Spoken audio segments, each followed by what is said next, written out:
If someone said to them in the city, right, you chose to live at this location, you chose to build a house, you know, this is where your memories are.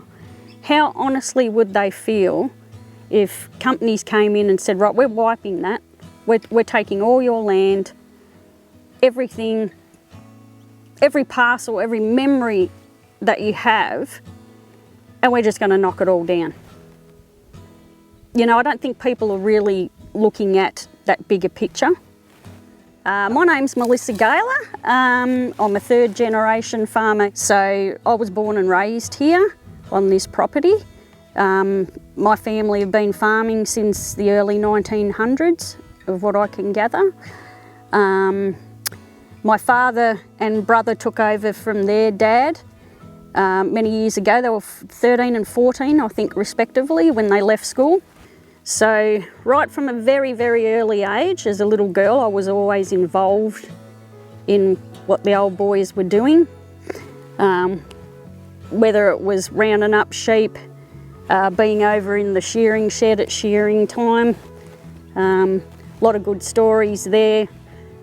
You'd have to be very unempathetic right now to think that what's happening out here is right, because it's not. Go and talk to the people on the ground. Go and talk to the people that are really, really affected by this.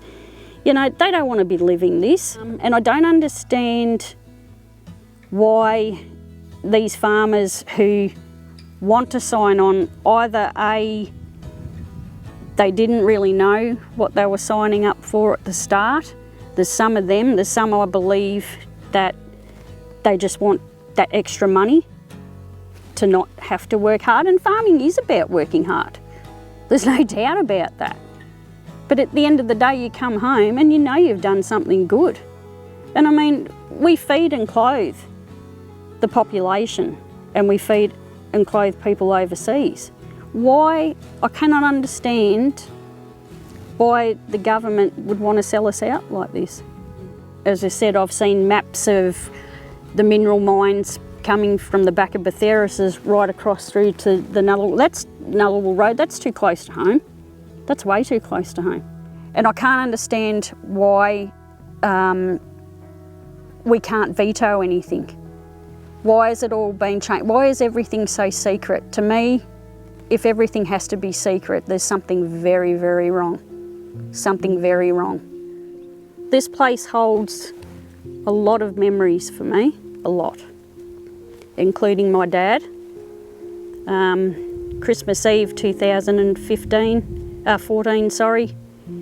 He had a fall at home, took him into Birchip Hospital. They said he was bleeding from his ear. He'd suffered a traumatic head injury. I went via ambulance with him over to Horsham, and they airlifted him off to the Royal Melbourne Hospital that night. 2 weeks later, I had a meeting with a specialist in Ballarat, and they said there was no hope he was going to die. Got him home, got him to Witchy-Proof, and I stayed with him until he passed away. So everywhere I look out here, I always see something of Dad. And this is where I belong. Dad and Paddy were part of this land right from day dot, right from the day they were born as well too. And for me, it's a sense of loyalty. They worked so hard to build an empire for me. And I want to pass that down to my children as well too. I mean, my daughter's doing nursing at La Trobe in Bendigo. And my young fella, he's 16 and he's up and coming, and all he ever wanted to be was just like his granddad.